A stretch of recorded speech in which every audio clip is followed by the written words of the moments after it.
যোগী আদিত্যনাথ আজকে একটা খুব সিরিয়াস বিতর্কের জন্ম দিয়েছেন, যেটা হিন্দু বাঙালিদেরকে, হিন্দিতে একটা শব্দ আছে চেতাবনী, বাংলা করলে দাঁড়ায় সতর্ক বার্তা। যোগী আদিত্যনাথ যে কথাগুলো আজ এনআই এর পডকাস্টে বলেছেন, সেটা থেকে বিতর্ক শুরু হবেই।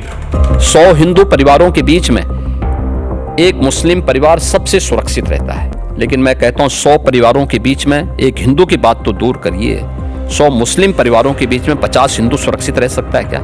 नहीं रह सकता। अब बांग्लादेश आपके सामने उदाहरण है, इससे पहले पाकिस्तान उदाहरण था।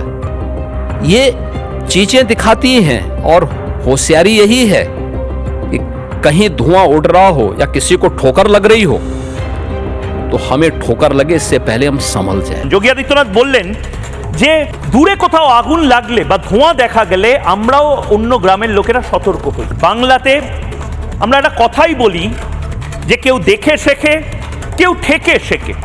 আমরা বাংলাদেশকে দেখে বাঙালি হিন্দু যারা পশ্চিমবঙ্গে রয়েছি তারা দেখে শিখবো না, আমরা ঠেকে শিখবো কাশ্মীরি পণ্ডিতরা যেভাবে শিখেছিল, না আমরা ঠেকে শিখবো যেভাবে জম্মুর হিন্দুরা শিখেছিল, না আমরা ঠেকে শিখবো যেভাবে একটা সময় সম্ভালে অনেক হিন্দুরা ছিল, সম্ভালে হরিহর মন্দির ছিল, হরিহর মন্দির যেভাবে সম্ভালে ছিল, অযোধ্যাতে রাম মন্দির ছিল, সেগুলোকে গুড়িয়ে দিয়ে অন্য কিছু তৈরি করা হলো, অন্য ভাবাবেগকে চাপিয়ে দেওয়া হলো।